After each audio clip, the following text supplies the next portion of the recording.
treating it like a threat. And one of the things that can't be attacked is your self-custody Bitcoin. And one of the things that can be attacked is the ETF. You can't be exposed to that. That's my view. It's not a good idea. And by the way, that'll hit MSTR too. It'll probably hit other stuff as well.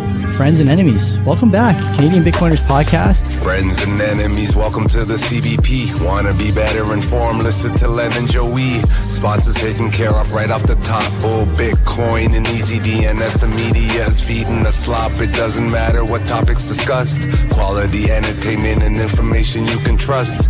That's being planned or at least discussed. You know, we're not going to allow people to buy entertainment and information you can trust. Send the guy some value, boost them with some stats. Bitcoin is a scarcity asset, I mean it's just a fact. Geopolitical, national, down to the local cloud. Friends and enemies, welcome back to the Canadian Bitcoiners podcast. Happy Labor Day. Hope you're enjoying your life as a util. I'm here with my co-host Len as always. Len, you know a util is what economists have to use to measure productivity in their hypothetical economies, in their academic settings, because there's not really a good way to measure economies' productivity using real world units. So they call it a util. Did you know that? No.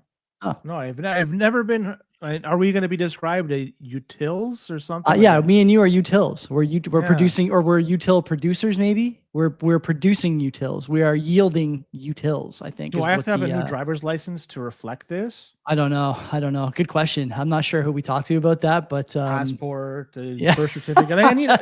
If I have to get everything done, this seems like I have to take several weeks off work to do this. Minimum, I'd say minimum several weeks. It's by the time you gather document here, wait in line, submit, wait, answer questions. Not good, man. 100%. Okay, let's keep this util show moving. The CV utils. Well, what's going on? Well, we thank Dan maybe first, Dan Carlin last week for stepping in for me while I was recovering from my surgery. Yeah, I appreciate that. He did a great job. And listening to the show. He did it all the way from a very far location, so he had to stay up late in order to do this, given the time difference. So it was kind of, it wasn't the easiest thing for him to do. It had to do a little bit of juggling around his schedule. So big thanks to him for staying up late. Yeah, appreciate that. And he was good. I was doing the shorts from that show yesterday or today, I forget when, but listened to a few of those as well.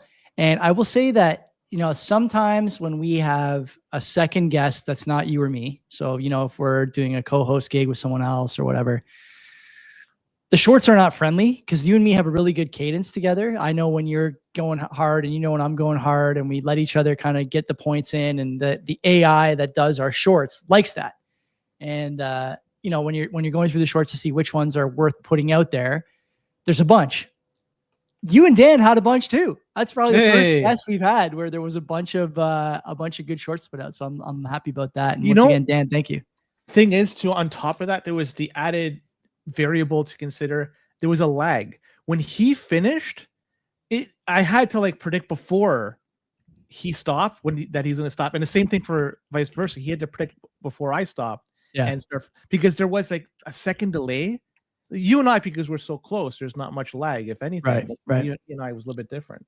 So that was good to hear. So there you go. So when I eventually leave the CBP, we have now another person that could take place for me. So Dan is on the short list of individuals that could replace we got to mention Boomer too. Boomer, you noticed that I put out shorts when you co-host the show too. So I'm not naming a lot of names, but you obviously get your shorts out as well. So, and there was a few of them that good for you. Boomer, good for you too. Yeah, that got a lot of views. No, there's a bunch. I know. Yeah. I think one of our biggest viewed shorts is from him.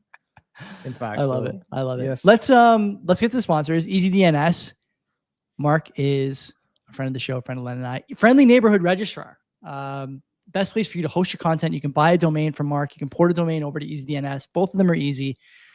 Have your data protected. Everything Mark does by default is privacy focused. Obviously, there's not an ease of use compromise either. People who go to Mark for his services love them. We hear about it all the damn time. And I know you guys appreciate Mark, also a Bitcoiner, obviously. And on that note, you can get some virtual private server toys while you're over there. BTC Pay Server, Nostr Relay, Bitcoin Node, all doable over at EasyDNS. And then for a couple of extra bucks on top of your domain, which you will get for half price, by the way, easy mail, and domain share to further protect not only your data, but people who are using your website, ordering from you, reading your blog, looking at pictures of your feet, whatever. You want those guys to be protected too. And so Mark takes care of that for you for, I would say, very reasonable price. That's my opinion. I think you guys will probably agree. So go over, use the promo code CBP Media, and get half off first round of buys. Can't beat that. Pay in Bitcoin if you like, though I don't recommend it. Don't sell Mark your sats. Pay in dirty fiat. Who's the second sponsor? Well, you could pay your bills Vol Bitcoin with your Bitcoin, so that's options. Not only that, like Vol Bitcoin, it's non-custodial exchange. This is what you want, and they have been in this game for a long time. They're not going to rug pull you. They don't hold on to your sats when you buy from them, and when you sell it to them, you get your money right away. It's sent to your bank account. You do on-chain Lightning. I saw on-chain fees were starting to creep up today. I'm not sure. A little bit, yeah, a little bit. Yeah, I'm not exactly sure what's the cause for this, but still not enough of a cause for concern for you to start using alternatives at this particular moment. But if you have dirty fiat like I have in my hand here, thank you for this $1 Singapore dollar in my hand. Bull Bitcoin will be happy to take it. And so check them out. If you are in Canada, Mexico, Costa Rica, Western Europe, and a bunch of other countries too that I probably forget. It's like everywhere except Narnia, basically. You can use United States. That's the biggest one. Yeah, I know. Yeah, and China.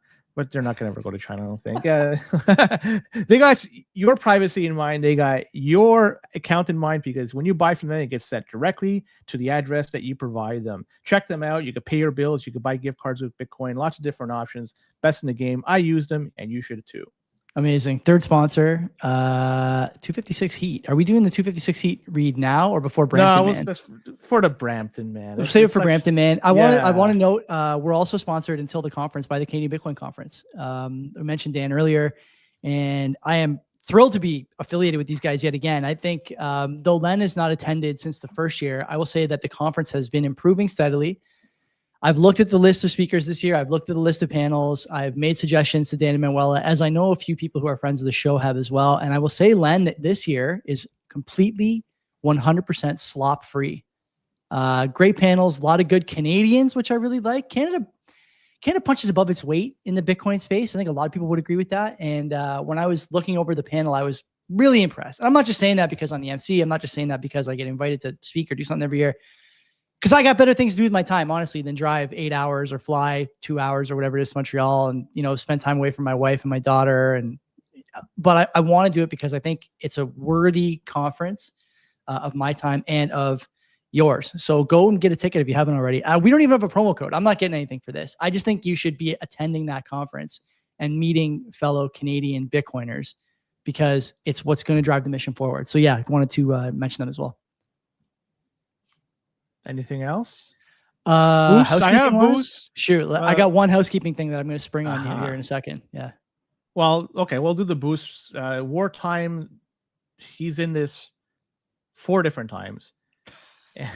what are people doing with the boosts here, man? At 133 sats a piece. So he writes in the first one, this podcast has the most functioning knees in history. And Well, now, I mean, we've always had that. Last week, 2 weeks ago, probably not. But now we're back at it. Knee podcast. Yeah, we're back at it. Wartime also writes in for 133 sats. He says, Joey's leg rug pulled him. My legs owe me nothing, I will say. But yeah, keep going. Go ahead. He also writes in Word with a couple of beer mugs. And lastly, a couple of beer mugs. Those are the 4 he writes in. Then love it. We have Jared 5,000 sats. He writes in, great conversation, Len and Dan. Regardless of which side of this ridiculous knots versus core drama Bitcoiners finds ourselves on, the greatest spam filter remains using Bitcoin for its intended purpose, a peer-to-peer digital cash and fill blocks with meaningful transactions. And that is 100% true. Great comment. Like the way he writes. Yeah. Thank you, Jared and Wartime. Great. Housekeeping. This Wednesday, we have nothing planned. I was thinking about maybe I might have something, but it's not 100% sure. Yeah. Okay. Because I was thinking about streaming the CBP fantasy draft for football is this Wednesday, and I streamed it last year and it got a surprising number of views, which I don't know who would watch a fantasy draft stream. Certainly not my fantasy draft, but I don't think I'm going to do it this year just because I would rather spend that time just kind of half rehabbing my knee while I'm doing that. So I'm not going to do that this year. Len might have a guest, it seems. Next week, if I can work out the scheduling with the boys, we're going to be welcoming for the first time on CBP Air, the Bugle. Richard Greaser and Rod Palmer will be joining me for Wednesday night.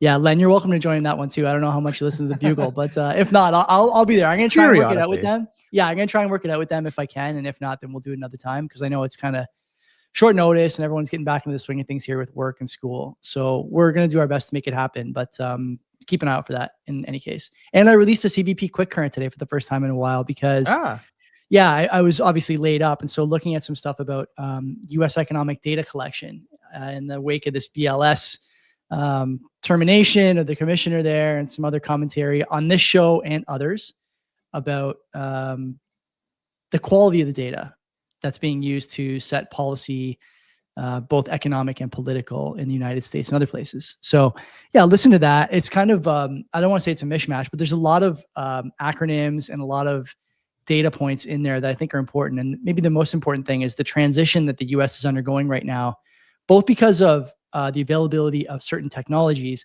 and also because of demographics and the ease of collection for that data. The long and short, it's never been easy, and I don't think it's ever going to get any easier than it is now. It's only heading one direction. So listen to that if you haven't already. I don't have anything else to. Let's get going. Let's rip it. 11:25. That's pretty good for you and me, especially on a rebound week. So let's jump in. Where do you want to start? You know what? This is going to be a rather quickish Bitcoin side of things. I'm not sure if you've been following. There's not much aside from the drama between Knots and Core. I don't want to go any further into this. Is the drama between Knots and Core, Len, really now just like Luke, Mechanic, and a few other people trading, thinly veiled personal barbs at each other on Twitter?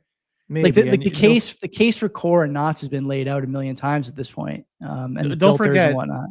Adam Back is now involved here. I know. I know. And not doing just last comment I'll say about this. I wanted just to give it to you more than anything else, because I talked about this at length. I'm not sure if you wanted to say anything, but Adam Back seems to be not doing the best of jobs with coming out with his PR firm. They got to beef him up. He's just doing a shit job. That's all I got to say.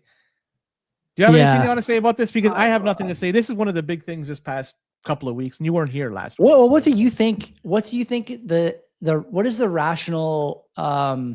I don't say the rational outcome, because I think we both agree that you should be able to run filters if you want, and the pressure should be to the pressure should be toward autonomy with your node and all that stuff. But what is going to end this drama? Because I can't even go on Bitcoin Twitter anymore. My Twitter feed now, because I've stopped engaging with that stuff on the For You page, is now fantasy football, like strictly, basically nothing but. And so I don't know if anyone else's For You feed is like that now, but I care a lot more about who I'm going to take at the 1-2 turn in my draft than I do about what Adam Back and Mechanic say about Knots versus Core. Like, I just don't give a shit. I've never cared less than I do now. I don't run a node, by the way, obviously. So, but I mean, but even the node runners, Len, how much do you care to keep looking at this stuff? You don't either. No. Going forward, then, if I didn't want to speak too much about this, if there's something in it that in one of the two iterations between Knots or Core that I don't like, then obviously I'm not going to run it. So that's what I'm going to look at moving forward. If something in there I don't like, I pivot. Something I like, I'm going to stick with whatever I have, whatever the fuck it is. That's the beautiful thing about this. You have choice. Pick whatever the fuck you want it to do. Run it however the fuck you want. Doesn't matter. If you can make it jump through hoops if you want, as long as it is in accordance to the Bitcoin network, and just do whatever the fuck you want. But man, it's getting to be just nonsense now, I think. But Agreed. I want to see us move on. All right, let's move on from that too. I think a big story this past week that hasn't really been touched on. Which I want to hear. What you Anytime you lead like that, I just know. No. The UAE government, it's suspected now that they may be mining Bitcoin, and they have been doing for some time. This is according to Arkham Intelligence. And this is from a report that was written by Arkham. They said that they have mined and are keeping 6,300. They actually mined more than that. I'll talk about that in a sec. But the 6,300 Bitcoin, the value of that was around $700 million as of last week. I'm not sure. It's showing the sats per what dollar per sats, but it's gone down in the price of Bitcoin. So probably 650 million. It's a lot of money, whatever the fuck it is. Either way, they're taking the Bhutan approach and they're using excess electricity to mine Bitcoin. And this is a wonderful way of doing it. They're not seizing it. They're not doing it. It's just essentially we have this excess. We're going to use this excess. And what are we going to do with it? Let's mine Bitcoin. Wonderful fucking stuff. And the company that is involved here is Citadel. That's the Bitcoin mining company. It's publicly traded. In fact, they're majority owned by the UAE royal group. So they have strong ties to the royal family in the UAE. And it's estimated that they mined around 9,300 Bitcoin in total. So they sold off around 3,000 Bitcoin, presumably for costs, running costs, or whatever the fuck. They could do whatever they want. But either way, mining Bitcoin, the UAE, they are the 5th largest crude petroleum exporter globally. So they are, a measurable amount of crude comes from the UAE. Wondering when they'll start accepting Bitcoin for crude, if that's ever going to be a possibility moving forward. Now, because they're mining Bitcoin, they now understand maybe there's going to be something there. But back to mining, they built a mining operation in this island called Al Reem that is near Dubai. And that was back in 2022. And satellite photos show the operation being built out. Interesting. This is a copy pasta thing for other countries in the Middle East that have excess electricity, stranded electricity, shit that is not going to be monetized in any way, shape, form, especially for stuff that is being flared or vented or sorry, it's so many different things. So they could do it with this, with the energy that is just non-monetized. I like this. I think this is a bigger story than a lot of people are talking about, because nobody is talking about this, but we are. And here it is. Okay, so I agree with you that there's obviously an energy spin here. I don't know that it's the spin that I would focus on though. And I only say that because this isn't a wealth fund, obviously, but there's a number of vehicles that you would typically put money into, whether it's like the S&P or European stock market if you're really dumb, or Canadian stock market if you're really, really dumb, blah, blah, blah.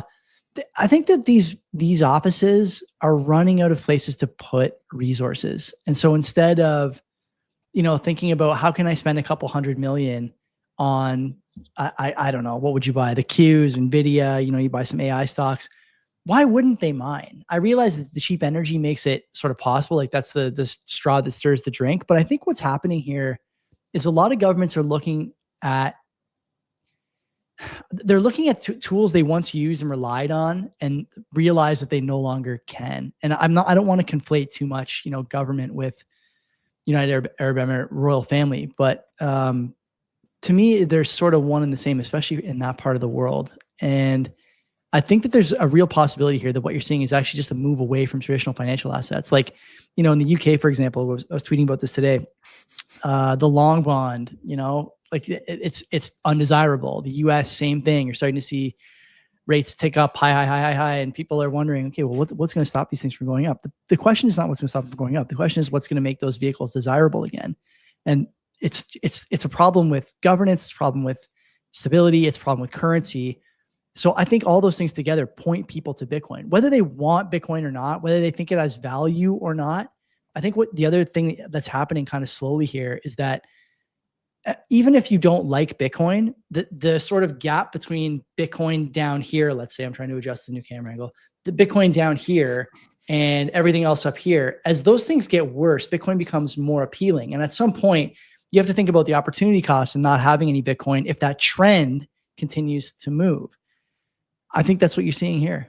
And I would expect to see more governments have done this already and are hodling like these guys are. And I would expect to see governments, like you said, they're going to copy pasta this as well. What's stopping, for example, Alberta from doing this? That's a good question. Nothing. And the tension between them and Ottawa continues to rise, continues to intensify. Those fault lines continue to become prominent.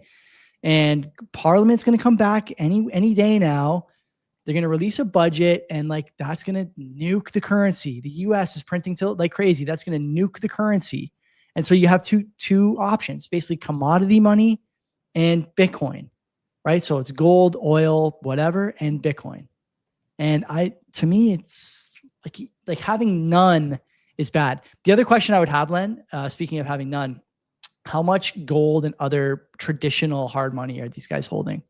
That's another question, right? Is 6,300 Bitcoin is a lot on its face from 0 to 6,300, 9,300, I guess, in this case.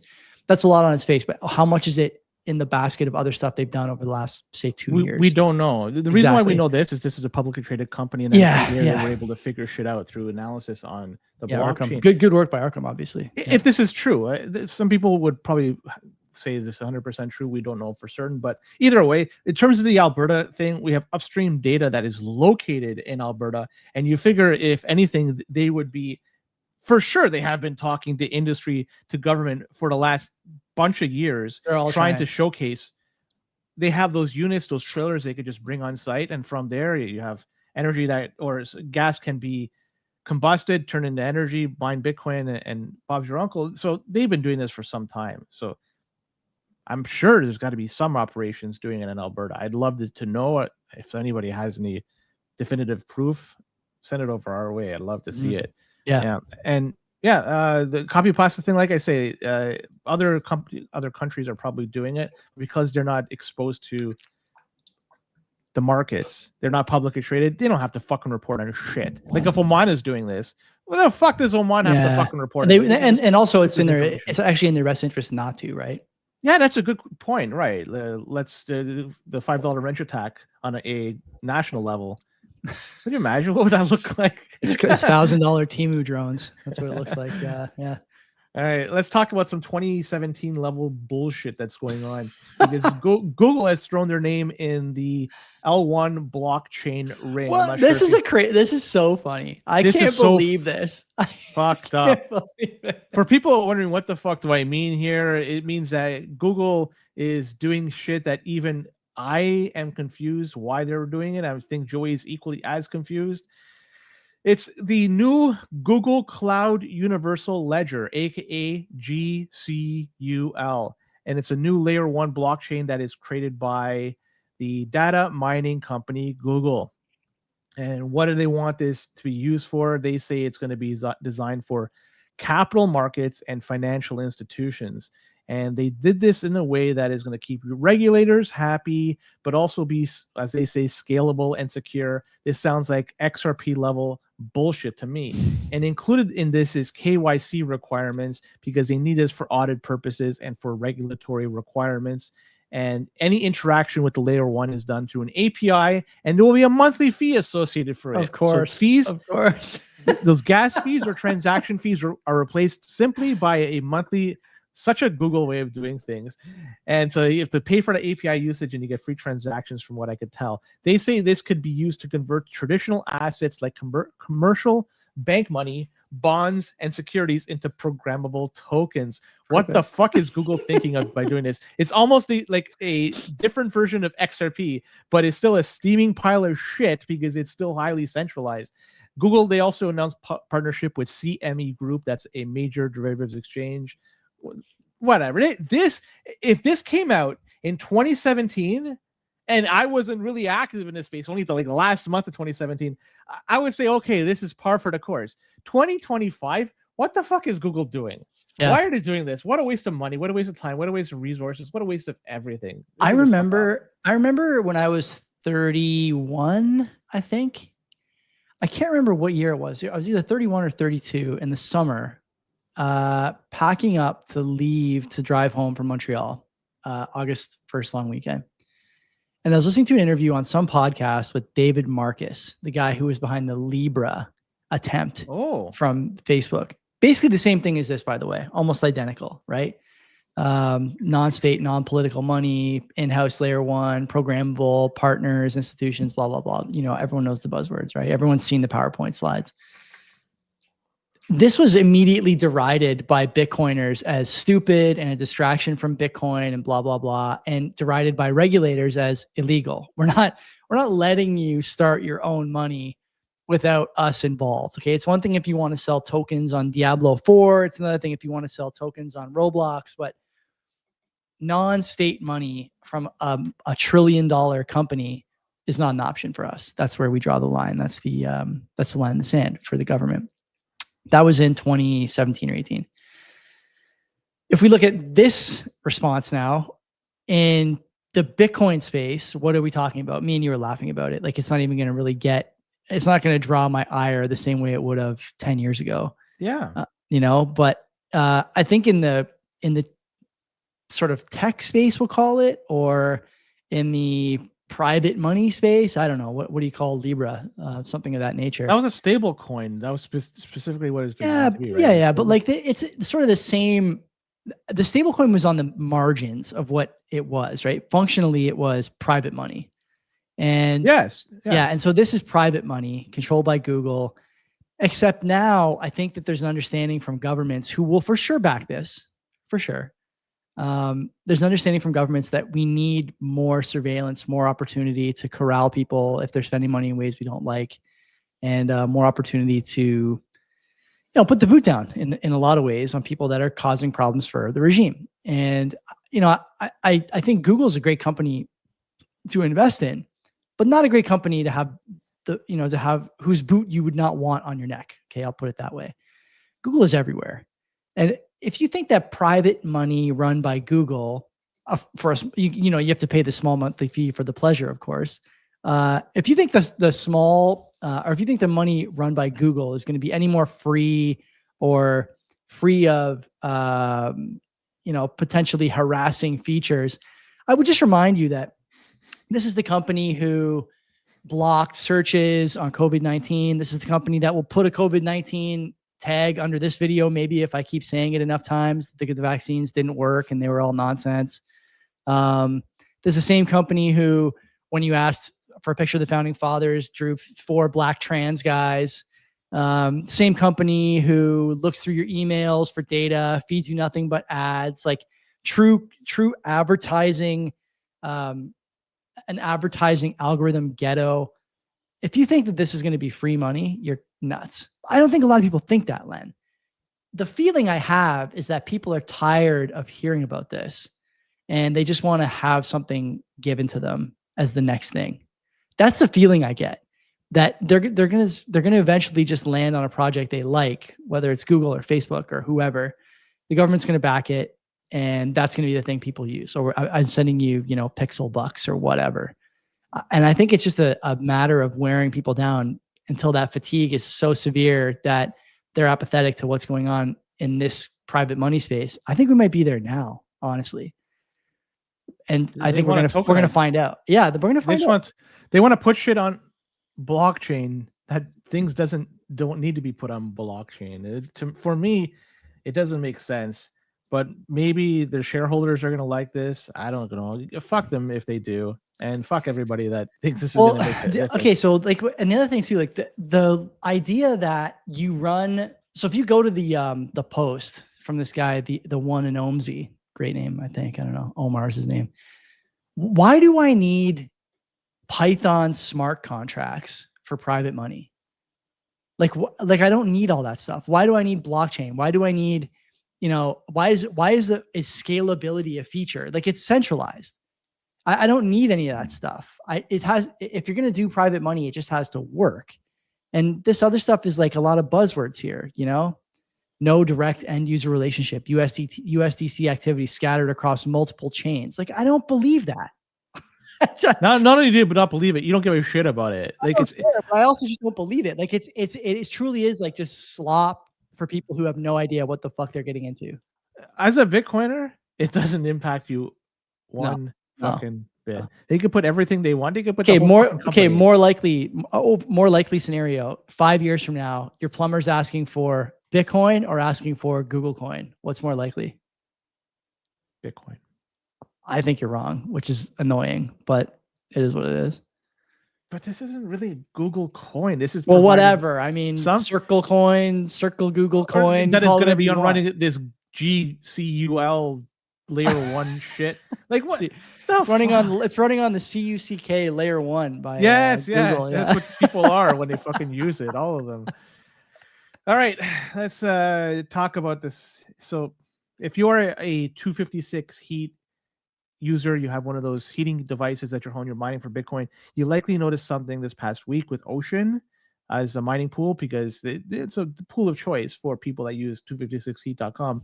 Oceanites out there noticed that there was a outage, at least on the surface, it looks like, because sometime either late the 27th of August or 28th, early of the August, there was a bunch of hash rate that just joined on and was pointed towards Ocean, and it caused the network to have a spike in the overall hash rate, or in the pool's hash rate. And the pool hash rate jumped to around 300 exahash per second. That is incredibly high, considering that the overall Bitcoin network is around 1 zettahash, zettahash, I don't remember. So that 300 exahash is around 30% of the overall Bitcoin or the entire Bitcoin network.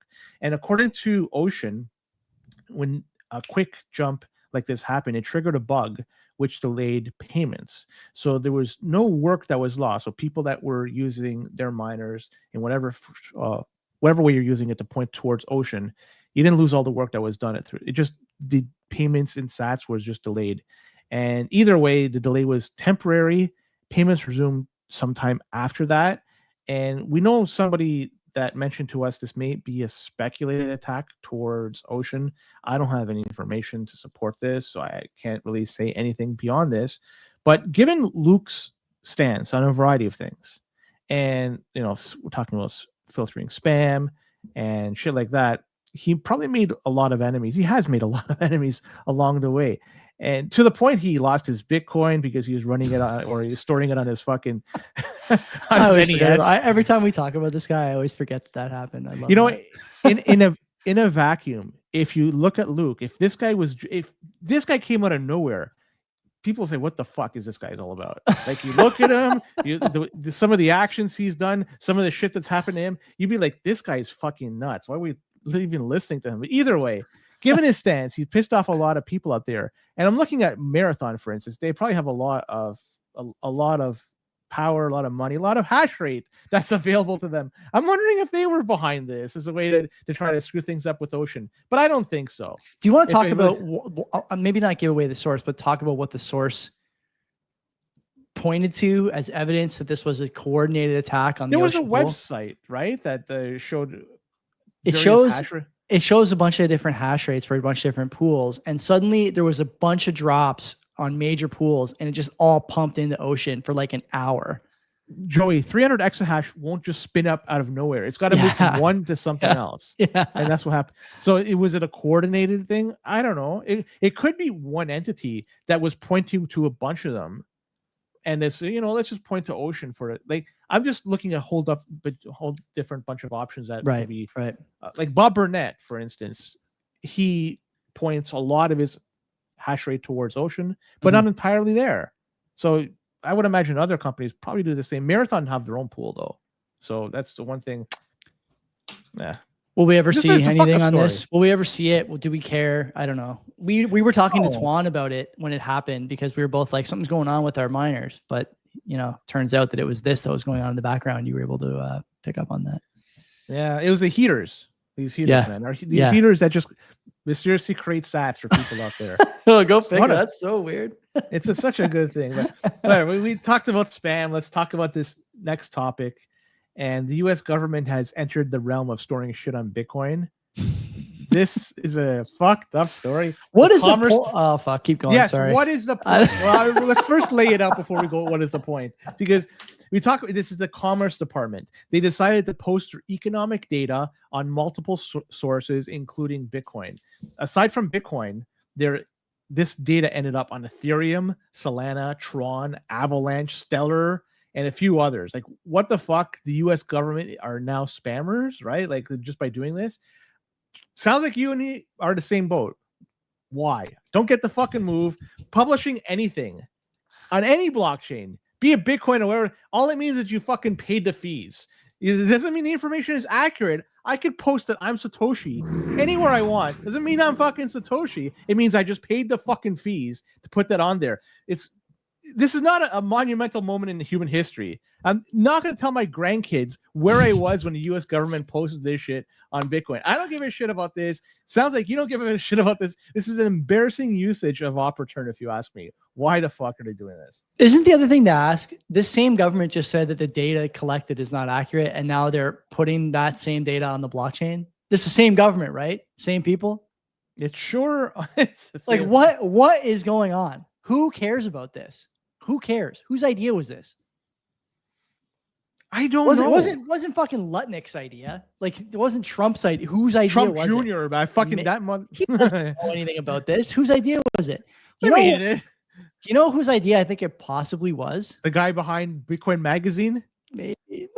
Right? See, all roads for scamming and spamming lead to that individual, right? Every one of them. And they just, what the fuck does this do to advance Bitcoin? Just nothing. It's not a fucking database. We're going to use this I'm going to send you money. You're going to send me, just the way as Jared described at the beginning of the show. This is a peer-to-peer electronic cash. I don't want to store fucking data on there. Fuck, even like people are making fun of Luke when he stored shit from the Bible. Yeah. Back in the day on it. Like, granted, it wasn't an inscription, but like whatever. There's not one right answer about like what can go on there and what can't go on there. You have to be ideologically sort of consistent, and like none of this. There's no need for whether it's Bible verses or JPEGs or BLS data. Like it just doesn't matter. It doesn't matter. Don't put it on there. And if you do, like, don't make a big deal about it. Who cares, right? Does it even matter? No one's going to look at this ever again. Are they going to put the revisions up there too? We're going to see some revisions go on there in 3 months. Like, I don't know, man. Maybe not. What a waste. Luckily that the fees didn't spike the fees. Yeah. Well, the fees. They didn't put a lot. So luckily the fees are cheap. And it's not like, oh, what a waste of taxpayers. Yeah, fees money, are still only 2 is. sats of eBite, right? They're super cheap. It's very cheap. So that's why, like, what a waste of it. This only cost them a few bucks, right? Like, it's not like it was a big thing. So in the grand scheme of things, it doesn't really add to the debt. It's just the idea behind it and what's going to be happening moving forward. What other data are they going to want to store? Why would they want to do this on Bitcoin and all these other, like, why just do it? It doesn't make any sense whatsoever. Shouldn't, if they publish it on their website, should that be enough? They control the website, and it's out there, and there's archives of that and shit. Like isn't that enough to say, yeah, okay, that data is posted on that date, and I can review it on the archives? But whatever. It's a stupid use of opportunity, if you ask me. The United States government spammers. They are spammers, right? They have in this instance, yes, they crossed the threshold. The Nostr users out there, they now have another tool that they could use, and this is actually going to be interesting for you, Joey. The app called Damus is now available for Android users. Up until now, it was only available on iPhone, and currently Damus right now is only available on GitHub. So you have to go to github.com/damus-io /damus.io and then check it out there. The code is available for anyone who wants to see it. Mostly written in Rust for all you Rust fans out there. Soon will be available on the Play Store, just not there yet. So if you want to get it, you have to go on to GitHub and grab it from there. And it's a pretty popular app from what I gather on the iPhone side of things. So iOS users like this as the interface of choice with Nostr. And really, it's just another option available for people out there. I'm not sure how many people use Nostr. I'm not sure how many people wanted to see Damus come to Android, but we have it now. It's good. For me, I use Amethyst, and I like Amethyst, but I will try out Damus just to see if it's any different, any better. But check it out. Just an option out there. I switched from iPhone to Android today, and I was using Damus on my iPhone for a few years. It's pretty good. And you know what? I think the big thing to talk about isn't how good it is compared to Twitter or to whatever else. Twitter's always going to be a little bit ahead in terms of UI and sort of quality, but it's come a long way. Like the delta between where it started in terms of usability and feature set and now, like it's a canyon. We see people posting these like trendy kind of Damus only video blogs. I should start doing that too and start posting once in a blue moon on Damus in video form. Maybe ACL rehab stories or something. But you know, like the thing to keep watching, Len, is the number of competitors that pop up here. I would like to know from, I guess somebody in the know, you know, maybe Will Castron or whatever. How many users? What's the DAU on Damus? Is it over 1 million? Is it 500,000? Is it 50,000? How many people are using that app, that service every day? I'd be very curious about how that has been trending. And I don't have a good source for that information, but I think that's key too. And as you see that those numbers grow, you know, there's certain thresholds you cross where you expect to see more competitors in the space. You may remember back in the day, before before Twitter became a censorship app. There was so many different Twitter apps that were better than the Twitter first party app that, they decided to just shut it down and close off the API to everybody else. Damus and Nostr obviously not like that and wouldn't see that happen, but you should see the other side, which is more competitors popping up and trying to use the app because there's more users there. And you want to feed those users, certain ads or certain whatever. I guess I actually can't even do that because the model's a bit different. But I do think there's going to be more competitors because the more people use stuff, the more, same as in Bitcoin, the more minds and eyes come to a certain, silo, the more people think, yeah, I could do better than this. I could fix this or that about this app or that app. And I expect to see that with the proliferation of Nostr clients too. Remember when Twitter, as you mentioned, they got rid of those third-party apps? Yeah. That was I was traumatized by that. I was a big Tweetbot guy. Tweetbot was the best Twitter app. Nothing else was even close. Tweetbot 2 and 3 were unbelievable apps for Twitter. I never used them, but that was an Elon initiative. He was the one that spearheaded It was before him. But you sure? I thought this was all under his watch. Tweetbot got nuked a long time ago, unfortunately. Oh, yeah, I'm wrong. You can see when did Twitter? When did Elon buy Twitter? I'm gonna guess it's 2022, 2023. Yeah, something like that. Look at that. Oh yeah, maybe Twitter killed third-party. So 2022 October was when Elon purchased it, and he killed all that stuff in 2023. Wow. Yeah. So maybe it was an unofficial killing by charging for the API. Maybe that's what it was. When did Tweetbot go offline? Tweetbot went offline. No, 23 too. Wow. It was that recent. Man, it was such a good app. Tweetbot, so this was an Elon initiative. So he's the guy to blame for all this. Or God damn it. I know. Talk about a false bill of goods this guy sold us over the last 2 years, eh? Like just one after another. Yeah. Now he's starting this new party.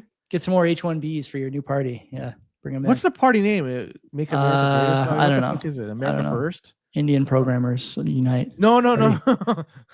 Is he against that H1B? No, he was for it for a long time. He may still be. I don't know. I mean, these guys are all just importing cheap labor. We should talk about LMAs tonight and we will. Garner specifically. Yeah, because we'll do one more Bitcoin related story and then we'll move on to the rest of the side. So Nunchuck Wallet, they rolled out a new feature. I'm not sure if you ever use Nunchuck, but it's that app that you use for your phone. It's got support for a bunch of different hardware or signing devices. The big thing that people use with Nunchuck was tap signers, right? Tap signer, yeah. A Blockstream, Jade, Ledger, Cold Cards, and I guess you could use it as a watch only as well for yours, so that way nobody could, you just basically keep track of what's going on with your stash. But either way, they are enabling support for Miniscript in Nunchuck. And what this does, it opens up capabilities out there for more advanced types of features for people out there. And you could do like time lock, shit like that with Nunchucks moving forward. And they have implemented 2 main templates, decaying multi-sig templates and expanding multi-sig templates. Those are 2 right now that have been set up. So I don't want to get into each of the 2. I just want to say that they have the Miniscript that is now enabled in Nunchuck, which I love to see. And I'm not sure if Cove has this as well. No, I hope they. And I'm wondering if this is something that will be. I'm going to talk to Praveen offline. Praveen is really trying to keep Cove simple, but I think there's a lot of stuff that he'll. My personal view, he'll probably add to it because he's too technical. He's too technically proficient to not add some of this stuff in an easy way. I think he'll be able to do it. Plus, he just had his open sats renewed, right? So he's got a little more funding ramp now. I'm thinking along the lines that you could have a slider bar or not, just a tick, advanced features on or off. And then if you have it off, you won't have this shit. But if you have it on, at least you do have it. I'm gonna talk to him offline, give him some ideas. If he rolls with it, I'm gonna get a cut of whatever you might get. You might get a message from him during the show if he's watching. Like, listen, bro. All right, that's it for the Bitcoin. And like I say, it was a little bit light in terms of news. It's still just that more than anything, what's dominating my feed is Mechanic and Luke and Adam Back. I don't know who else is on the other side beside Adam Back. He's the one more prominent figures. Man, he's not looking good these days. Not physically, at least with his stance. He's proposing some things, and he was talking about shit being encrypted, and people say it's not fucking encrypted when you store blobs of data. Like, It's just like he just doesn't know, and he's just been getting called out. You know what on pisses me off about ignorance? that Knots versus core thing too? That these guys just post screenshots of each other's tweets instead of tagging the other guy. There's a reason why. Why? They're Because blocked. when you tag them, then you get more impressions to the other person, and when they get more impressions, they get when they're They're monetized. gaming the algorithm. Is that what they're doing? Yeah. Correct. So if you and I'm gonna give something. I'm gonna give some inside baseball information for myself. I don't block people. I mute people, and my mute list is massive. And so the reason why I do that is there's no way anybody knows that I muted them. If they blocked you, there's some sort of way to find out. But if you mute them, they don't know. And what that does on my side, none of those interactions showed up on my feed. And as a result, not that I mean anything in the grand scheme of things, but it's just my way to protest against those people I don't like. And they're not going to get any sort of reward from posting anything. Their interactions, it's not showing all this shit. That's my way of doing things. So I think that's the reason why they do it, is just to try to hurt them financially. Maybe. Yeah, I hadn't really thought about that. That's it for the Bitcoin side of things, Joey. We could scoot on over to the rest of the news. Let's do it. Okay, if you're on audio, come back tomorrow. If you're on video, stay here. We're not going anywhere. We're about to talk about all the latest and greatest and notable news. So hang in there. We'll be right back. Don't be a spammer. Well. Do you know what the most annoying thing about having this splint on is? Yeah, You're so seeing I sleep- mean, yeah, I'll talk about the surgery for a second here, since I'm getting a lot of messages. I appreciate the messages, by the way, the well wishes. Don't get me wrong. It's just annoying because I've done this once already on my other leg, and now I'm going through it again, a little older with more responsibility and less testosterone. So I'm a little bit annoyed. The surgeons, Dr. Darren Dessau and Rick Ogilvie. Rick Ogilvie actually did my knee on the other side years and years ago, and now is like slowly retiring. And Darren and I were talking during the pre-op appointment, and he's like, "Oh, Dr. O did your other knee." I said, yeah, a long time ago. I was like, the guy's a legend. Like everyone I know had surgery by that guy, went back to playing sports like in 8 months, everybody. And he goes, yeah, he still works with me. He's like, I might bring him to the surgery. And then the morning of the surgery, when I was like sitting in the chair, got the like aluminum blanket on, they're trying to keep me warm so they can find a vein in my hand for the IV. And he comes in, he goes, "Oh man," he's like, "I brought O with me today." And then so sure enough, I look at the surgery report and they were both inside my joint a second time, which was good, is a relief. But anyway, the most disappointing thing or hard thing is that because they take bone on either side of the patellar tendon graft, I guess there's an increased risk of fracture. So I was digging through my Instagram a couple of days ago, trying to figure out like the timeline for my first one.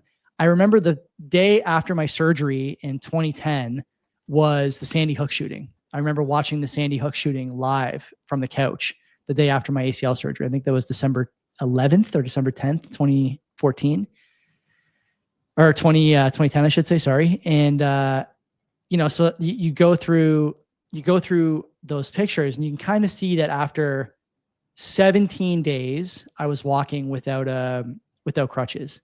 So it took about 2.5 weeks to walk without crutches.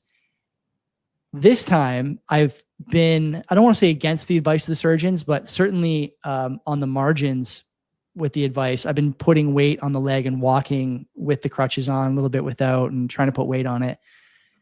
It's a lot more difficult. The site of the graft where they pull the tendon from your patellar tendon is a lot more stiff. And I think it's more stiff because there's more damage in there with the bone plugs they took. So that's been frustrating. I have my first physio appointment on Wednesday. I've been doing the at-home stuff, and I'm more than capable of doing all that on my own. But I'm curious to see what the physiotherapist says about what should come next, because in my head, it feels like what should come next is I should pull this splint off, replace it with the ACL, like the athlete's brace, basically, and start rehabbing a touch harder, not redlining, but going a touch harder on the leg.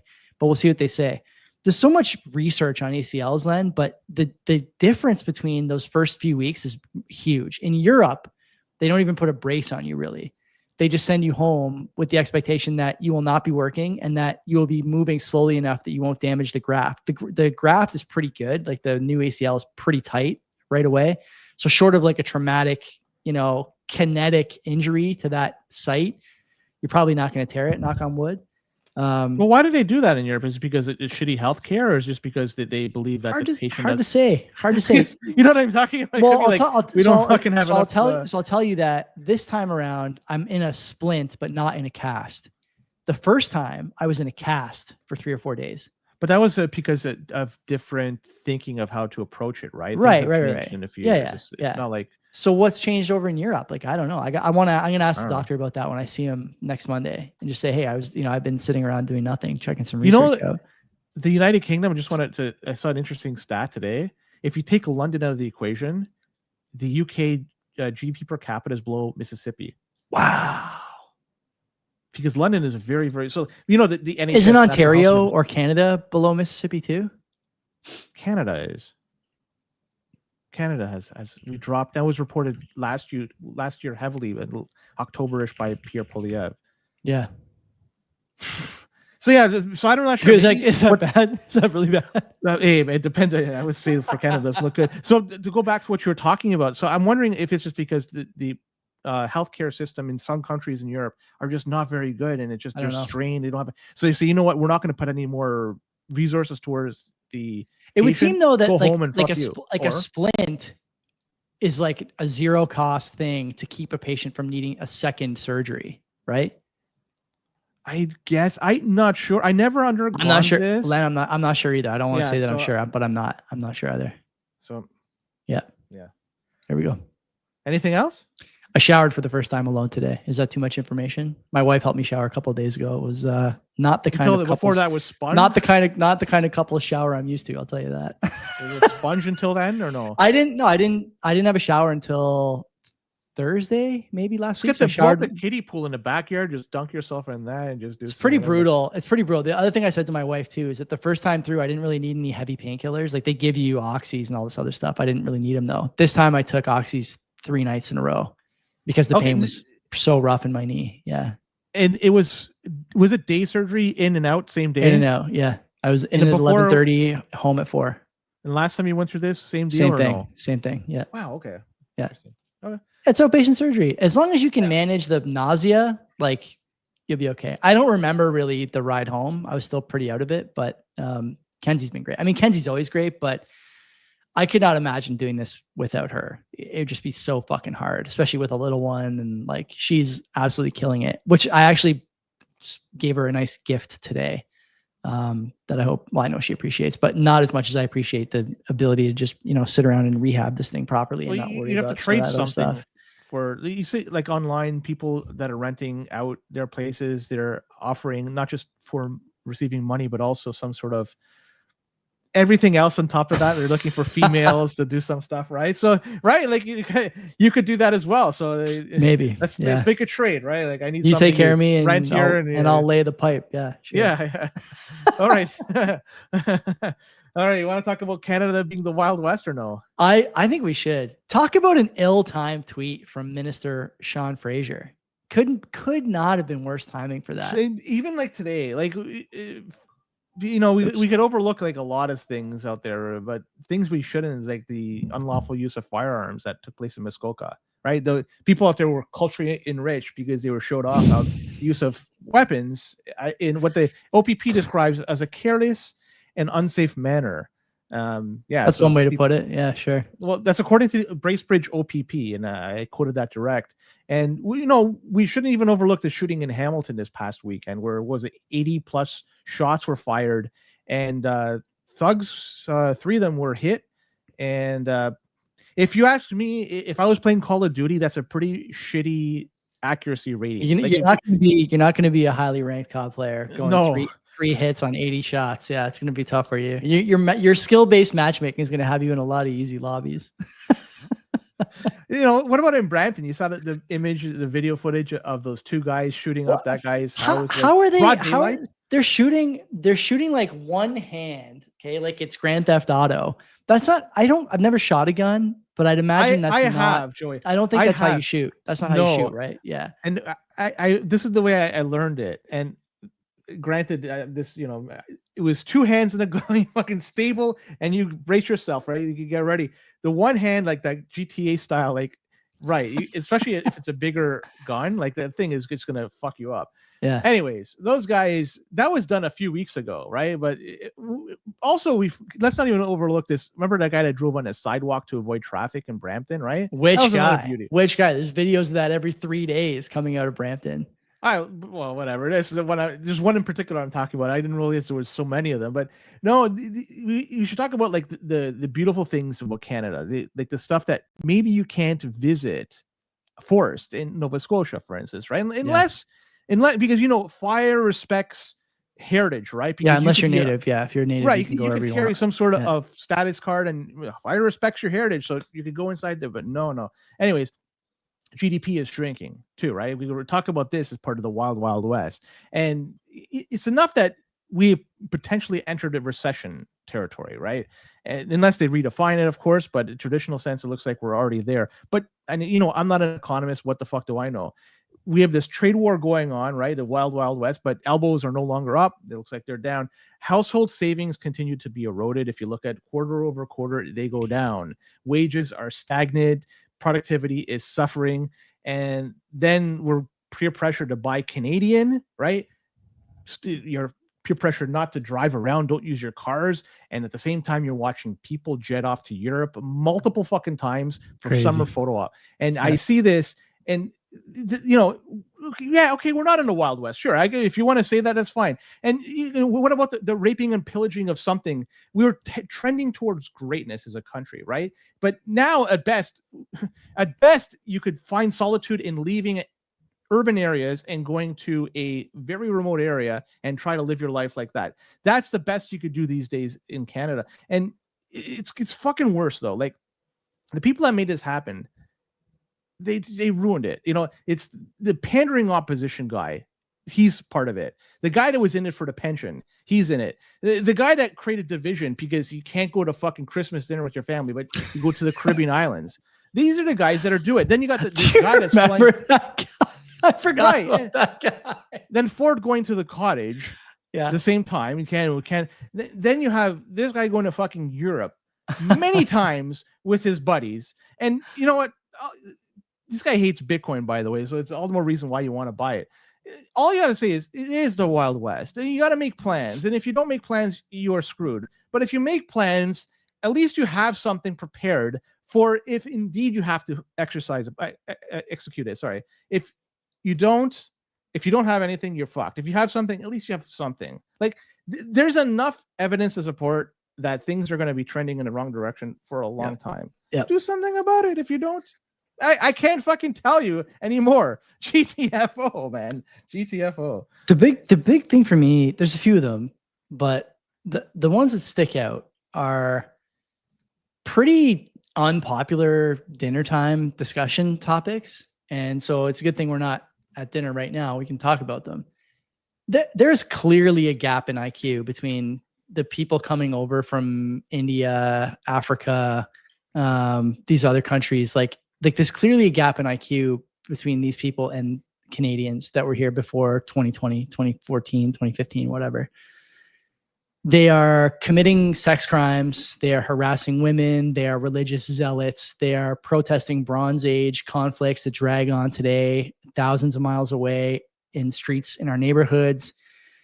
They're shooting into houses. They are upsetting social orders. They are stealing. They are robbing. They are raping. They are touching. They are yelling at people. They are upsetting subway rides and quiet neighborhoods and dog parks and highways and sidewalks. They are killing families with recklessness. They are not contributing to the economy. And in a lot of ways, Len, they are being entirely carried by the tax money that you and I give to the country. And I'm proud to pay taxes in this country. This is a country that's done a lot of good for me on those taxes. I just wish that there was a better way to get your money's worth besides having catastrophic knee injuries every 13 or 14 years of the taxes you pay. Because certainly I'm not getting it in roads or schools. I'm certainly not getting it in healthcare, doctor availability. I'm certainly not getting it in other infrastructure or new government programs or cultural protections or I'm not getting it. And if I was a guy who was thinking, why don't the reserves have clean water? Like, I'm not getting it there. I'm certainly not getting it in support for important overseas programs. I'm actually getting the opposite when the money goes overseas. And so the question you have to ask yourself as a Canadian is what should you do? What should your next move be? I think like Len said, if you're able, if you're agile, you should move. You should consider moving. You should be ready to move, I think is the way I would put it. I'm not moving. I don't want to move. I know Len's the same, but I'm ready. I'm ready more and more. Well, you don't want to move yet. I can't because of commitments, family commitments. So you know what I'm saying? But you can't move yet. I think I'm in that boat too. But I'm able to if things really go sideways. If you can't move, I would say that you have to start speaking freely about this stuff. And you may notice over the last year, we've kind of opened the floodgates a little bit in terms of pointed commentary about certain demographics on this show. I think those comments are accurate. I think the evidence proves that out. And I think that anyone telling you that, everybody is the same and everybody just wants to be Canadian and everybody just needs a little help and everybody, it's horseshit. It's obvious horseshit. You can say that when the population, has 1% of people who are like that, but at 8 or 9 or 10%, you clearly see that 8 or 9 or 10% is not cut from the same cloth as you. And there's nothing wrong with not being cut from the same cloth when those people are a million miles away. But when they're sharing grocery stores with you and stealing, when they're robbing liquor stores, when they're punching the elderly, when they're breaking and entering and molesting people, killing fathers, killing family members, shooting 80 shots into a club at 4:00 in the morning. Yeah, that's a problem. The fact that they're not cut from the same cloth is a problem that you have to start talking about. And, we just saw this in Minnesota, another instance in Welland, that there are other factors that go into whether or not somebody is more or less likely to be a shooter, a murderer, an assaulter, a pillager, a raper, a break and enterer, or whatever, car theft, car thiefer, car stealer, whatever the terminology is. You can't ignore these patterns. And I think it's unfair for people who want to see more of this to call you racist, bigoted, anti-trans, anti-gay, anti-whatever, right? Whatever the sort of low-hanging fruit is, the evergreen shield they've leaned on for the better part of a decade now. It's just worthless commentary at this point from people who are not interested in solving the problem. And the problem is getting worse. We'll talk a bit about, immigration in a second, I think, but we're letting in a lot of people, that don't understand what it means to be a Canadian and don't have the capacity to make the jump from third world, train rider to GDP contributor. They just don't. And I don't care about the cost of labor staying down. I don't care that the boomers need this injection to keep their home prices high. I don't care.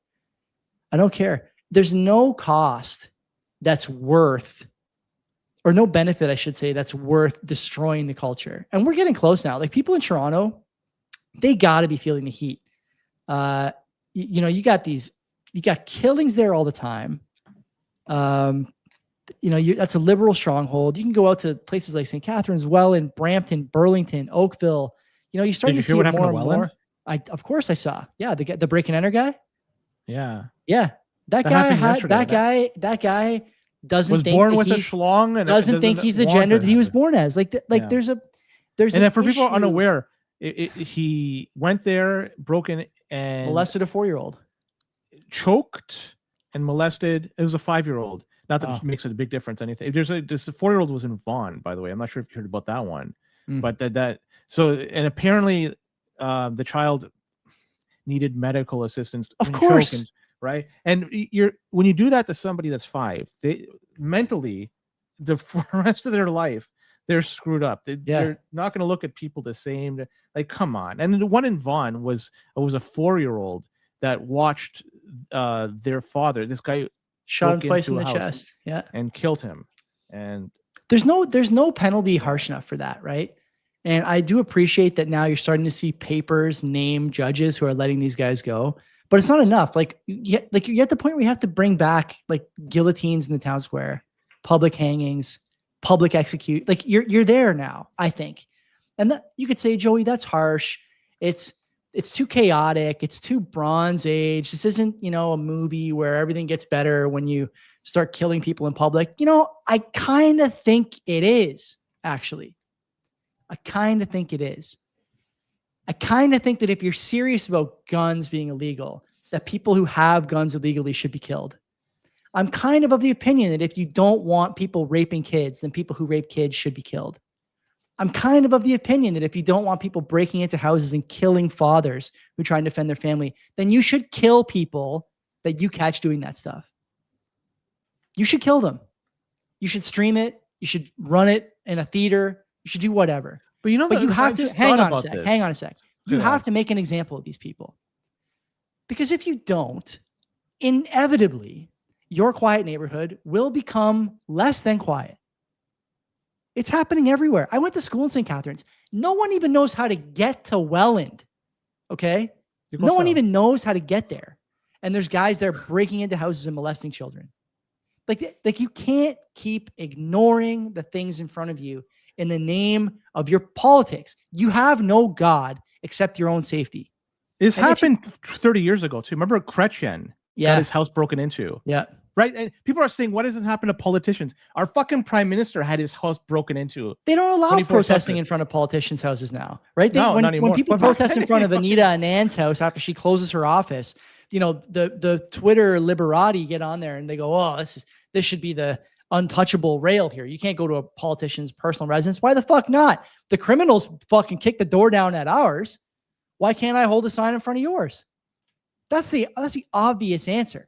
And I am expecting 100% that police forces in Ontario from these major Ontario cities will band together at some point soon, because one of their members will be killed. One of their family members will be killed. One of their politicians will be killed. A community leader will be killed, blah, blah, blah. And I see Mark in the chat. Mark and Len and I were talking about this thing that happened in Lindsay a couple of weeks ago. This guy who killed the home invader or defended himself with too much force or whatever. Like there is no such thing as too much force when someone is in your house with a crossbow.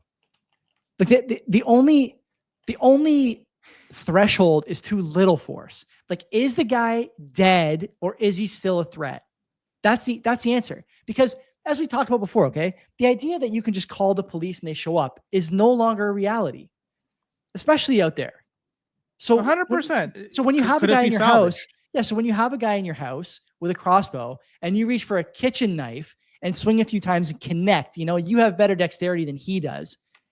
It's not like the guy brought out a rifle and shot the guy point blank in the head when he was unconscious. He stabbed him a few times.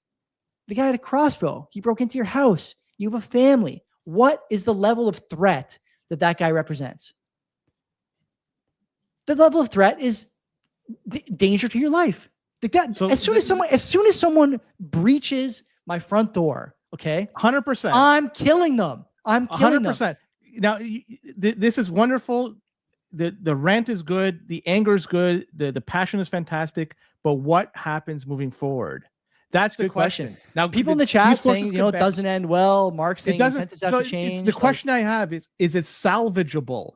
If the answer is yes, I don't know. And you don't know. I think I do. You think it's not? Of course. And so all this, and it does bring out a response. It's passionate. It's all this. But if I don't think it's going to be changed, and you're 50-50 as you could salvage this, then the energy has got to be focused on something else. Yeah. And what is it? It's focused on getting back whatever to you think is best. So focus on getting back to a 3-wheel squat before December.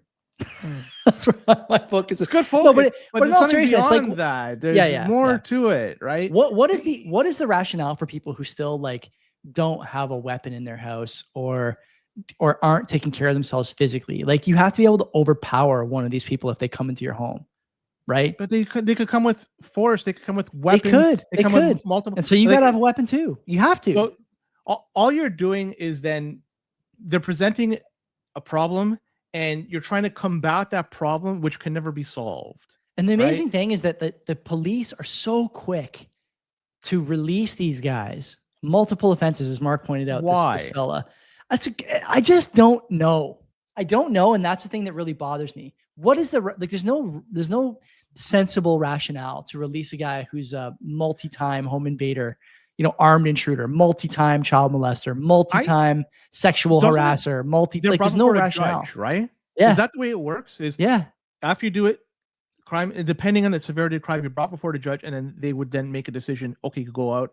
Is that how it works? I've never gone to jail. I don't know. How it is how it works. And Burners in the chat saying it's liberal bail policy. We're not a liberal government in Ontario. Law enforcement is a provincial jurisdiction issue, so it's not a liberal policy. It's something else. But the appointment of judges, and federal judges. I don't know. The federal judges don't deal with home invaders. It's not a federal crime. It's a provincial jurisdiction. That's the frustrating thing. And people who hate Doug Ford, friends of mine will say, "Oh, it's because Doug Ford hasn't funded jails. The jails are full. We can't hold people." Like then tie the guy up with duct tape and roll him into a broom closet until you're ready to deal with them.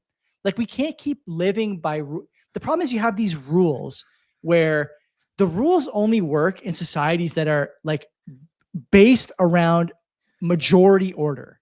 And you no longer have enough order to run a society where, okay, jails are full. We have to let this guy go, but he'll come back for his hearing. Not only is he not going to come back, he's going to reoffend, and it's going to be worse and worse. Like, these people, like I said earlier, you know what it is? Somebody gets a cold. Yeah. What? Somebody gets a cold, and the reason why they get a cold is because their immune system is compromised somehow. Either they're fucking working outside in the cold all the time. It's not because they've interacted with somebody that's sick. Like, the reason why it's just because the environment they're in. If you take them out of that and put them in an environment that's healthy, they're going to remain healthy. But you put them in an environment that's not healthy, you could give them all kinds of cold medication to block it. It's a remedy at that. Like, you're just giving them something to feel better. You got to get to the fucking source of it. But what's the source? We know what the source is. Now, is this going to be fixed over 1, 5, 10, 50, 100 years? I don't know. Actually, I do know. So, like, I understand. Like, the anger is fine and everything, but honestly, urban environments are done. Like, just staying, like, if you want to, you can't live in an urban core. No, you can't. No, no. And so now you're forced to be put in an area where you may not want to go there. Maybe you did want to go there, but you lost an opportunity, you lost a choice, you lost something that you could have done because somebody made decisions, and it sucks. And now we're going to be, you go to the exhibition. Remember those lines, how many people were lined up over there for fucking jobs, right? Like, and it's a miracle, by the way, there wasn't a murder over that 2 weeks. Yeah. Okay. And just, I look at that.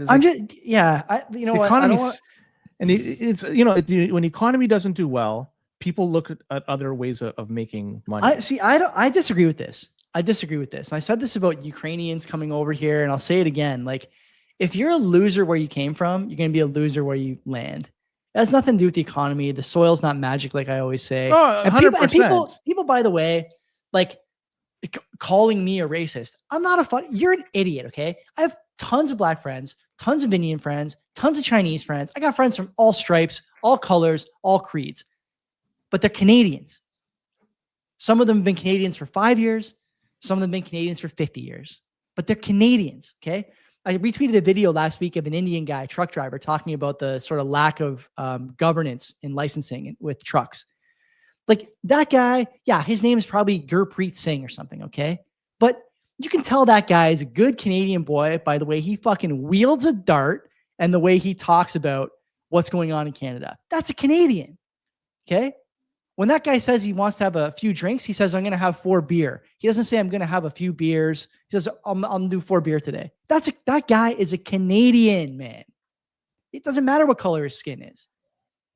I'm not worried about that guy. I'm not worried about that guy on a subway with a bunch of women coming home from a concert who are exposing skin. I'm not worried about that guy walking past the daycare every day when those kids are unattended.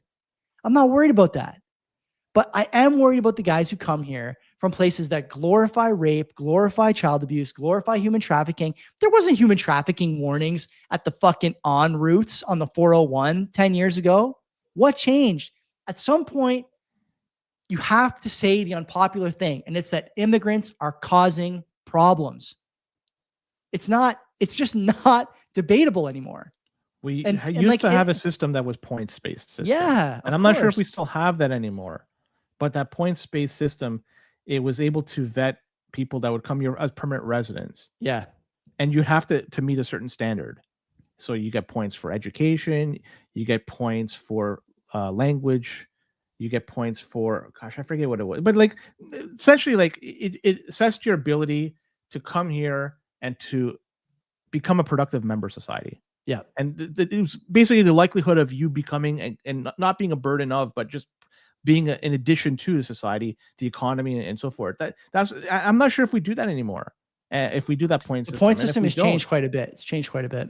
and that's too bad. And before we used to let in like something like every year of permanent residence. This is not all of those from the point system. It was somewhere from sponsoring spouses. It was like $250,000 to 400 million. So 400 million. No. Sorry, 250,000 to 400,000. That's what used to bring in permanent residents every year. And it's easier for the society to absorb that many people coming in because schools, they're not. I actually no longer even buy this argument. I don't buy it anymore. Okay. Yeah, I don't buy it anymore. I think the people coming here are just. I think the people coming here are dumb. They're losers, and they're more likely to have low impulse control, problems with the way they think about family, problems with the way they think about little kids. They come from places where kids are getting trafficked. Like you can't. It doesn't matter if 1,000 rapist weirdos come in or 10,000 rapist weirdos come in because they're always going to be rapist weirdos. Like 100%. That's not my argument. That's not my point.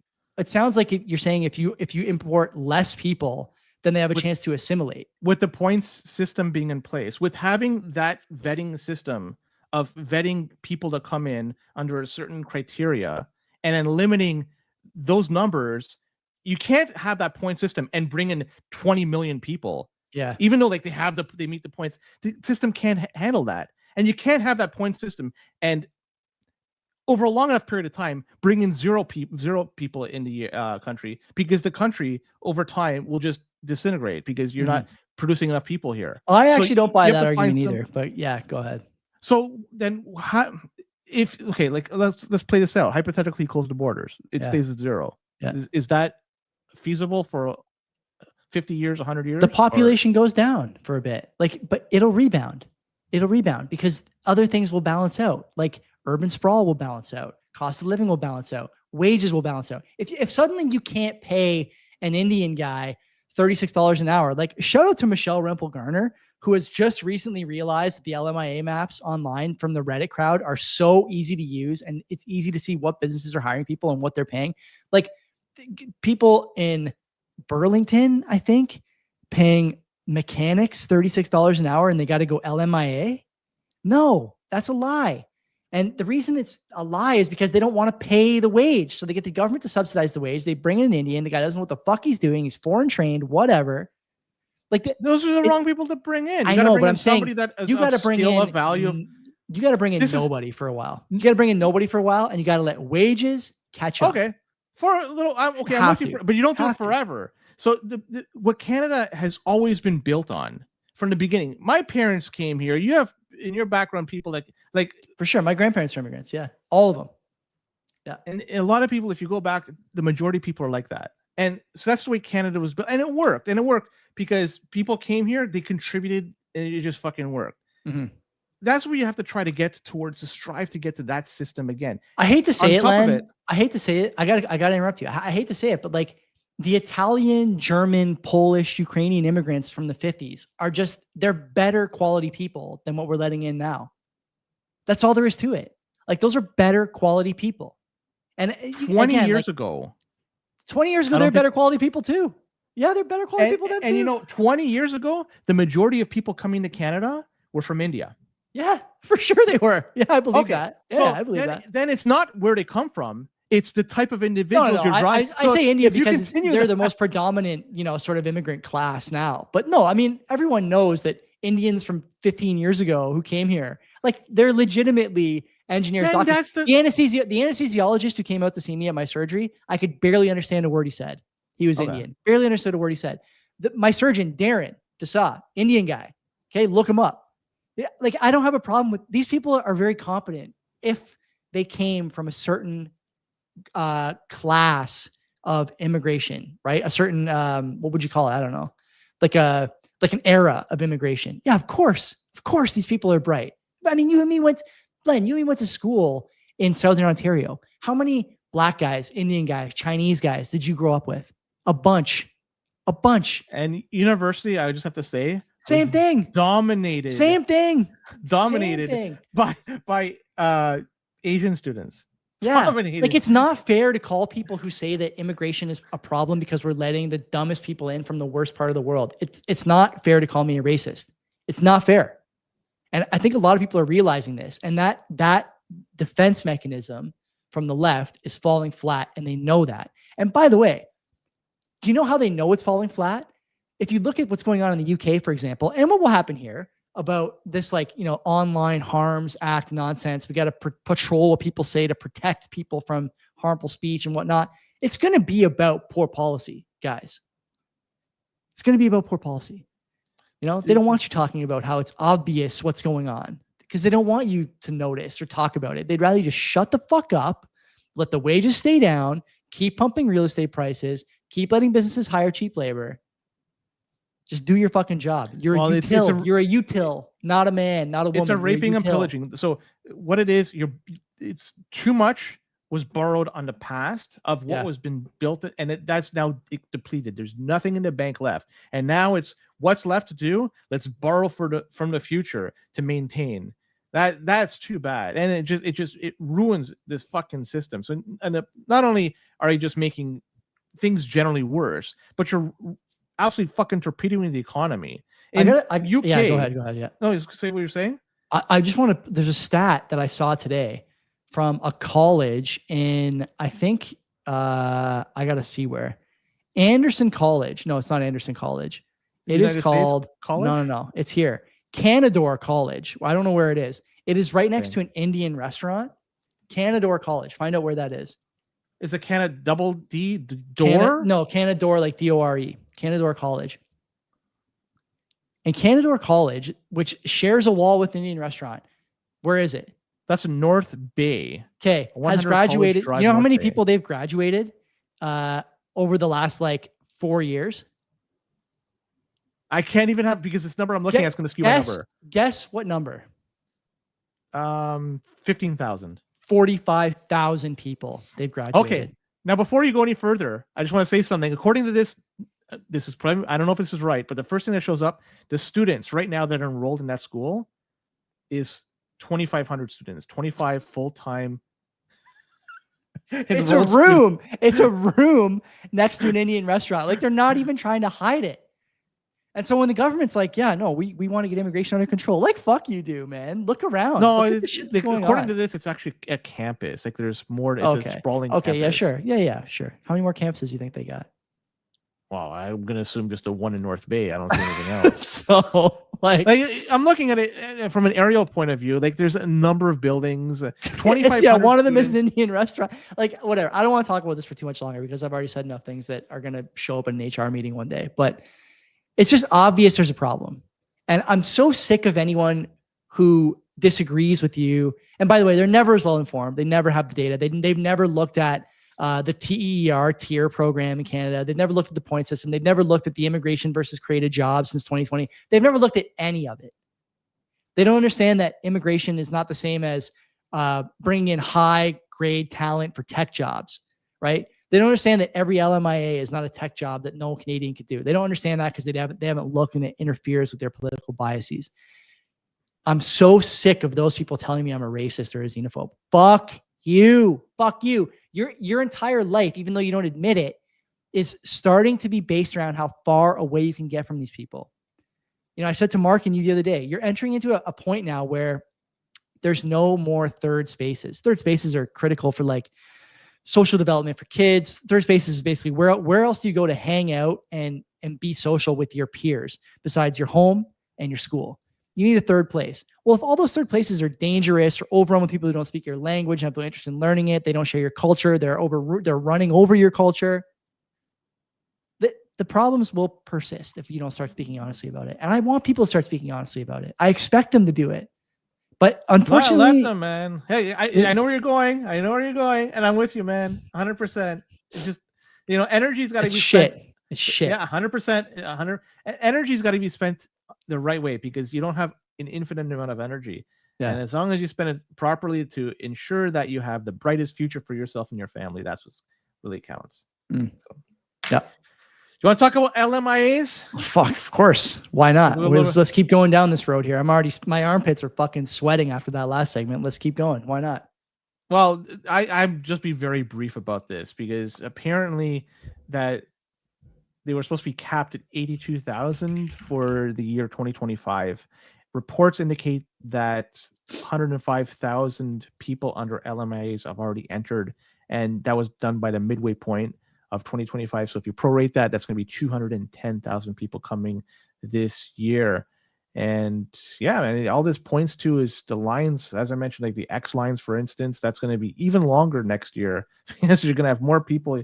Not youth unemployment is like what, 17%, something like that. It's fucking high, man. It's very high because the competition is very high. And yeah, I have nothing else to say about this. Well, let's not say anything. Let's let Michelle Rempel Garner do the talking. Today, British Columbia, 49,000 unemployed youth. Baskin Robbins posts a job for a temporary foreign worker, $35 an hour. By the way, this $35, $36 an hour is a magic number to get the funding for these positions from the government, just so you know. You will notice that it's a common theme here.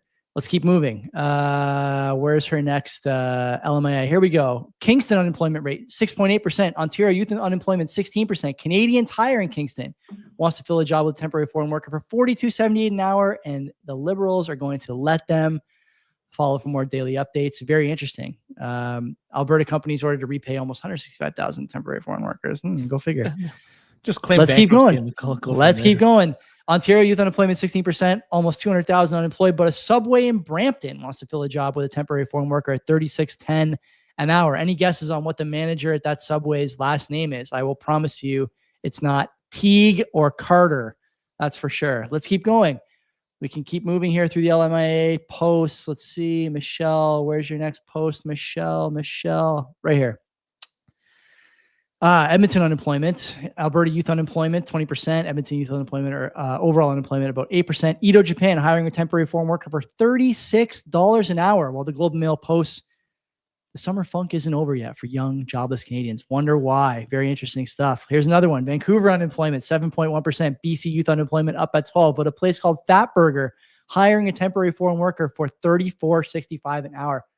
I could go on forever, but I'll just summarize with fuck you. Go on lmamap.com or lmamap.io, whatever it is. I'm going to try and find the address right now. And ignore, boycott, post in your local Facebook group about all these businesses. They all have to pay a price, socially and financially. All of them. And I want you to do that because if you don't, it'll continue. The practice will continue. They don't want communities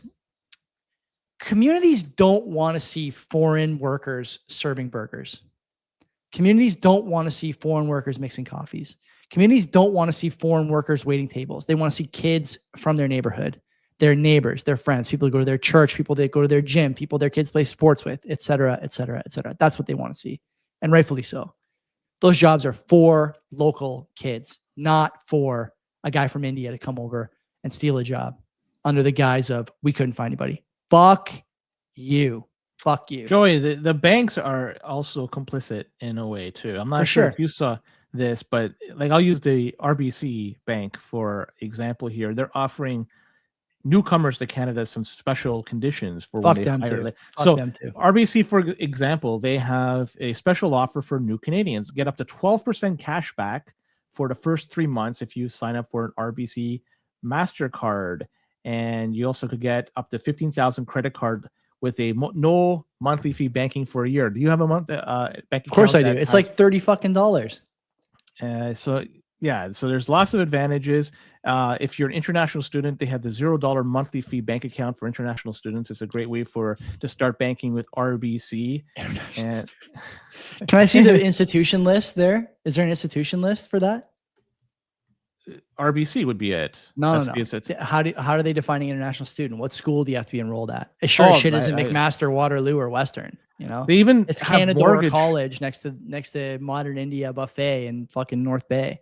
Check this one out. So they offer even mortgages for newcomers. They say at RBC, mortgage options are available for newcomers with little to no Canadian employment or credit history, including some specialty programs with no minimum income required.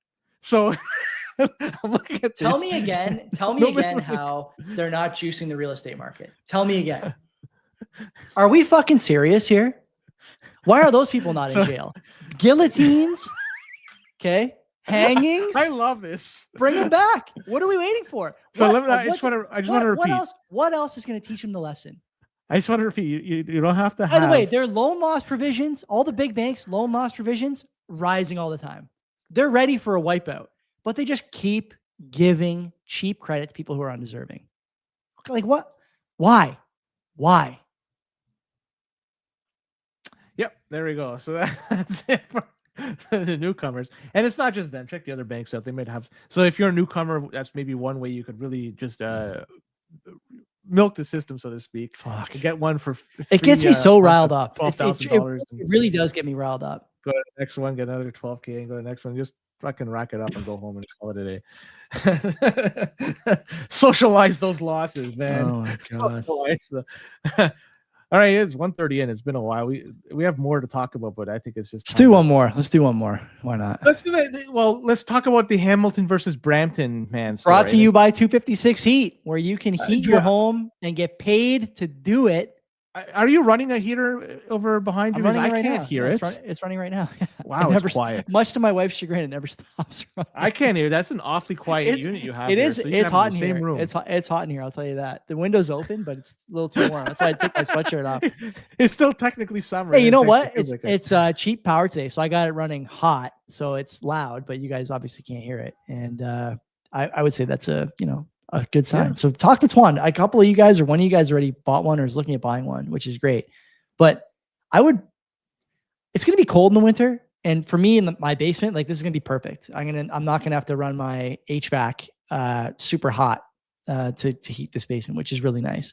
And in the fall, once I'm really back on my feet truly, and I build a gym in my garage, excuse me, I'm going to get another one from Twan, and I'm going to heat the garage with a couple of S19s. You ought to too. So go there, tell them we sent you. We don't have a code or anything. Tell them we sent you if you don't mind, and get one. I don't know. $2,000 is really nothing. Like, a new cell phone's $2,000 and they don't pay. Oh, how much is the new cell phone that you got? Is it $2,000? roughly $2,000.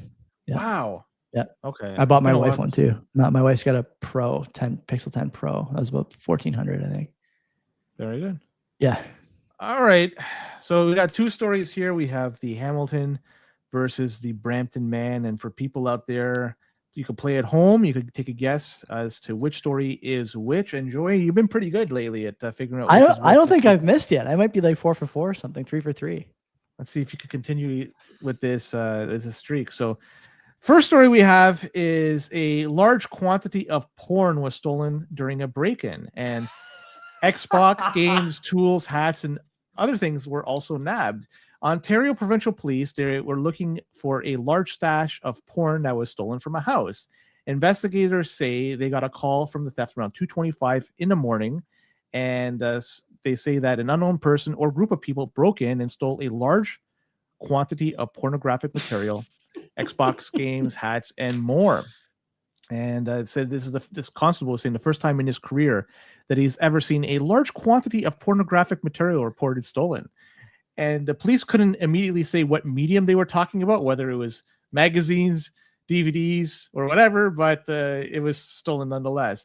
And they say that the material has now been possibly sold. So if somebody's in possession of a large quantity of pornographic material that they didn't possess in the past, we encourage them to contact the police. Any information? Can I just ask, like, what is? I had my house broken into when I was in grade 7, I think, grade 6 or 7. And I remember, it was pretty traumatic. I couldn't sleep for weeks. And one of the things I remember is we had to index for the police what was stolen for their purposes. Obviously, they're going to, check fences and stuff. And then also for insurance. So the insurance company knows what the value of the stolen goods was. For us, it was like jewelry. They took our N64 and some other shit. Like, I was a kid. I didn't have a lot of stuff. And my parents were living pretty tightly at that time.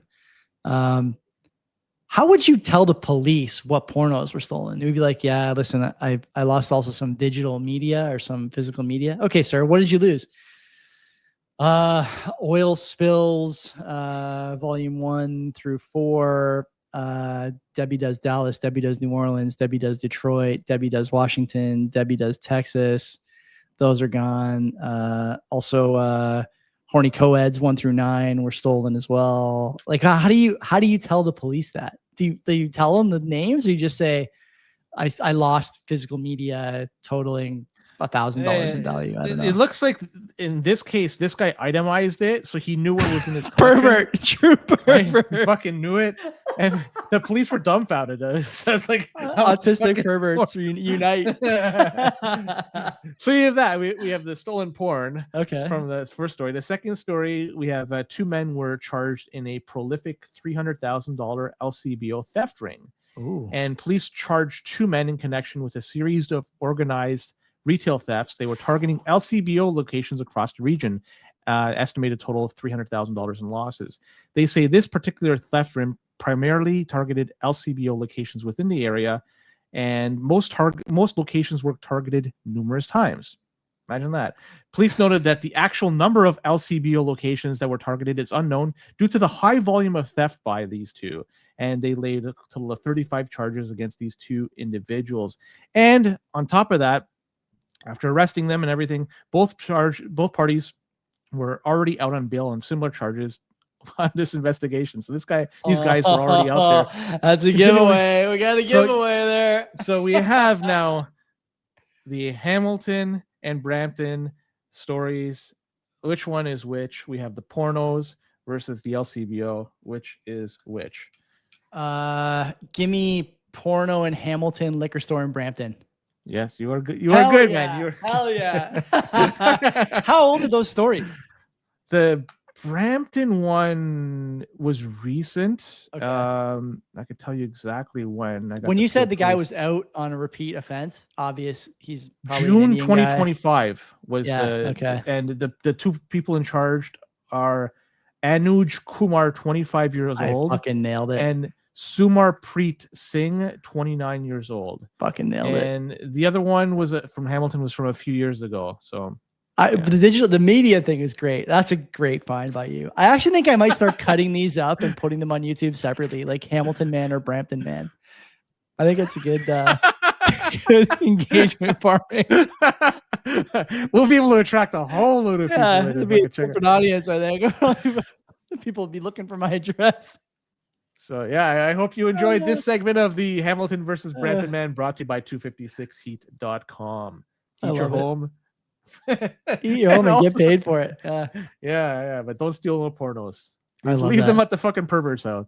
Let's get out of here. Len might be back Wednesday with somebody. I don't know who. Maybe not. And if not, then maybe we'll be back next Wednesday with somebody, and maybe not there too. I don't know. We're both very busy, so just bear with us. Eventually we'll have a guest on a Wednesday and you can enjoy the show. But until then, take care of yourselves, guys. And don't steal any porno.